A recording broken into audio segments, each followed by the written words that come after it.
Dámy a páni, vítam vás na dnešnej tlačovej konferencii na Titan Fight Night 21, ktorý sa uskutoční v mestskej športovej hale v Partizánskom 20.12. Takže naozaj sa teším. Po mojej lavici Reno Varga, po mojej pravici Adrian Kšen. Dominika nás bude nejakým spôsobom takisto sprevádzať, takže vás vítam a veľmi pekne vítam ešte našich hostí, čo si myslím, že bude veľmi zaujímavé sledovať aj ich cestu, sledujú to na sociálnych sieťach a sledujú na sociálnych sieťach aj týchto dvoch mladých nádejných zápasníkov. Sú to domáci zápasníci, obidvaja už na Titan Fight Night zápasy mali. Myslím si, že boli veľmi zaujímavé, majú veľa fanúšikov, takže treba ich prísť podporiť. Naozaj, že sú to mladí junci, ktorí majú ešte vlastne všetko pred sebou, takže treba podporiť ich na ich ceste zápasníka alebo mladého muža. Nie? Takže asi tak. Takže s kým by sme začali? Ešte by som tu dodal jednu vec, že superov tu teraz ešte v tejto chvíli nemajú, lebo natáčame to ako v tej chvíli, keď Adrián mal zajtra rovno zápas. Reno nemohol v tejto chvíli nastúpiť, ale teším sa na jeho vystúpenie 6.12. a potom vlastne 20.12. Aďo má vlastne zápas už zajtra, takže už je jednou nohou v zápase, ale vyspovedáme ich, akým spôsobom sa pripravujú a čo ich čaká. Takže začal by som napríklad Renom, lebo ten tak rád rozpráva. Tak čo chceš počuť, ako sa pripravujem? Áno, povedz mi, s kým sa pripravuješ? Tak pripravujem sa s našimi chlapcami z gymu, s Aďom Kšenom a s Matúšom Harantom, s našimi mladými puškami, menšími chlapcami. Trénujeme celý týždeň komplexne, každý deň, non-stop sme v tom a bude to výborné.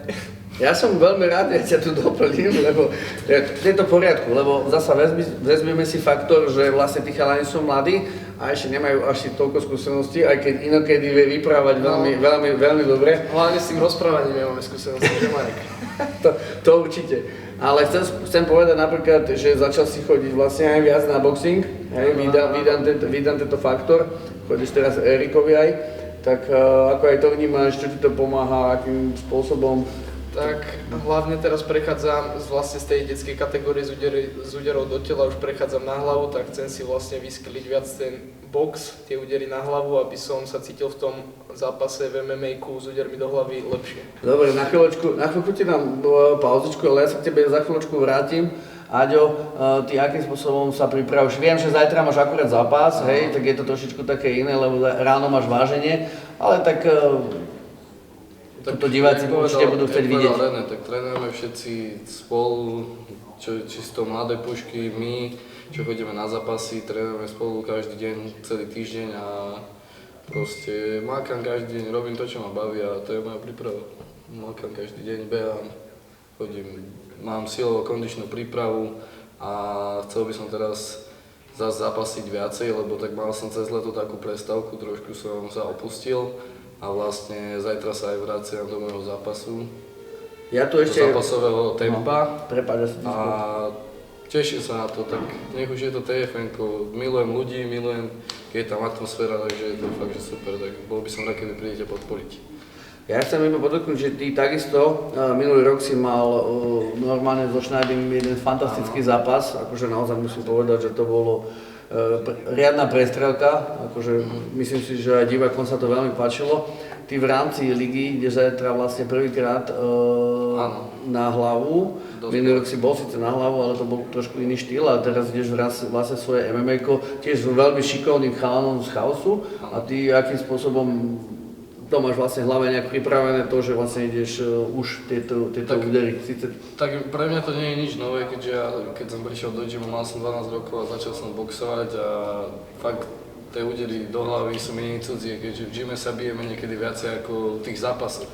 Akože vážne tieto sparingy tuto u nás v gyme sú tvrdšie jak polka mojich zápasov, čo som mal, takže ja som ready na to. Áno, to som svedkom, snažil som sa vždy, aby to bolo menej a menej až do prvého úderu, hej. Takže ešte tu není Matúš Harant, akože to by ste si tu vedeli povedať jeden, druhý, tretí, že aké sú sparingy, aj keď kričím, že aby to bolo menej intenzívnejšie, ale naozaj sa hlušia niekedy dosť, čo ja osobne zase nechcem, ale zase sú potom tvrdí a vyboxovaní. A ja som chcel spýtať napríklad aj teba, že koho by si tak predstavoval niekedy, že s kým by si chcel dať do budúcnosti zápas, alebo aj možno aj teraz na TFN-ku, ako zatiaľ to neprezradíme, ale... V budúcnosti mám ciele vysoko, chcel by som si dať určite zápas na nejakých veľkých organizáciách, napríklad v Oktagone, alebo čo sa podarí, uvidíme. A na TFN by som chcel mať zápas s niekým veľmi zaujímavým, aby to bolo zaujímavé aj pre ľudí, aby to bolo zaujímavé aj pre mňa, aby som sa mohol na ňo dobre pripraviť a aby som cítil na silu. Takže nemáš nejaké konkrétne meno? Nemám konkrétne meno, ale je mi to asi jedno.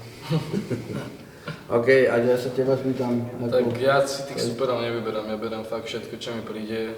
Mne to je fakt jedno, kto tam bude, ale tak určite je tam pár tých akože zápasov, ktorých som prehral a chcel by som si dať akože odvetu. Tak prehral som to na telo a teraz by som proste si chcel dať s určitými tými zápasníkmi na hlavu, chcel by som to preveriť, tak je tam akože dosť mien. Tak napríklad, čo ja viem, s kým by som si to dal do budúcna, napríklad s Lukášom Zubčekom. S týmto mám 1-1 na telo, tak by to bolo také pekné si to dať niekedy určite na hlavu. OK, zavolám Mincovi Minárovi, opýtam sa ho na túto alternatívu, bol by to podľa mňa veľmi pekný zápas, mám pocit, že ty si mu vtedy, ak si dobre pamätám, vyhral v Prešove. Áno, Prešove a vtedy potom mal asi 11-2 alebo koľko? Áno, o mesiac na to boli potom tá Európa a tam som mal s ním odvetu, tam som prehral. Takže vlastne 1-1, bolo by to epické. Môžeme v tom nejakým spôsobom pokračovať, úplne sa na to teším. Ešte sa chcem spýtať, čo by ste odkázali nejak svojim fanúšikom, začnem tebou? Tak ja by som chcel odkázať svojim fanúšikom, aby nás prišli všetci podporiť, bude to zaujímavý večer ako minulý rok.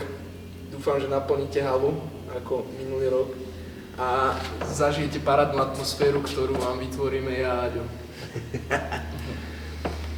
Tak ja by som vám povedal to isté, tešte sa na veľkú show, pekné káočka od nás, akože máme tam nachystané fakt dobré zbranie a už sa teším, keď ma Marek vypustí do klietky. Ja by som sa vrátila k tomu letu, keď si hovoril, že si mal prestávku, že si sa opustil. Áno. Povedz nám k tomu niečo viac. Tak ono to bolo tak, že mali sme sparingy tu v gyme a fakt, že mi dal Majo Jakubík mi vlastne išiel po singlegu na sparingu a ja som sa len zaprel a praskol mi nejak členek, mal som potrválne väziva a bol som 2 mesiace out, fakt som netrénoval a ma to tak zožralo, proste som ostal z toho taký smutný a neviem, tak už som teraz späť, už na to nemyslím, už to mám za sebou, noha drží, takže som rád a teším sa na ďalšie výzvy. Čo bol tvoj hnací motor vrátiť sa naspäť? Nájsť tú odvahu, to donútenie, že idem na ten prvý tréning. No tak akože bolo to ťažké sa dostať do toho späť, lebo som akože fakt nabral aj 10 kg cez leto. Ja som zápasil 70 a zajtra mám debut v 7-9, takže je to akože dosť. A chýbalo mi to strašne, nedokážem už bez tohto žiť, fakt, že je to môj šport, milujem to, je to môj život. Tak to bolo asi ten dôvod. Lebo ak som videl všetci, že trénujú, hlavne to ma sralo, že všetci trénujú a ja nie, ja som bol doma a flakal som sa, tak mi to tak dosť chýbalo a vrátil som sa späť. Čiže to komunita. Áno, môže byť. A ty si robil čo cez leto?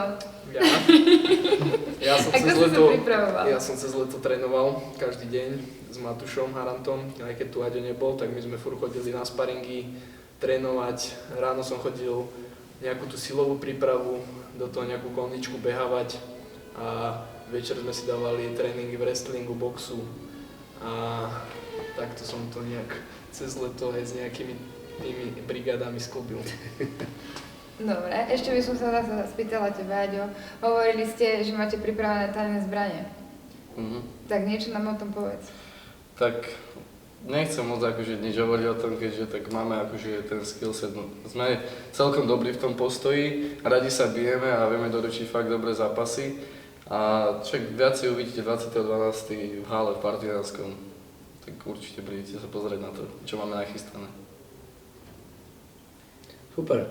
Chalani, veľmi pekne vám ďakujem a týmto pádom vlastne túto tlačovú konferenciu nejakým spôsobom ukončujeme a budeme veľmi radi, ak naozaj naplníte tú športovú halu, prídete chalanov naozaj podporiť, prídete podporiť vlastne aj domáci gym, s ktorým to nejakým spôsobom riešime, Gladiator Street Gym, takže naozaj, že má veľa fanúšikov, tak ako to bolo minulý rok, budem veľmi rád, ak tá hala naozaj bude zasa taká, aká bola minulý rok, kde naozaj tí chalani predvedli úžasné zápasy, ale aj diváci naozaj musím povedať, že boli divokí, boli parádni, urobili naozaj kotol a ja dúfam, že 20.12. v športovej hale, no znova to bude praskať vo švíkoch a vyrastú nám vlastne zasa noví zápasníci s novými skúsenosťami. Takže veľmi pekne ďakujeme, sledujú naše sociálne siete, sledujú sociálne siete Rena Vargu, Aďakšena a Dominiky. Takže vidíme sa 20.12. v Mestskej športovej hale Titan Fight Night 21.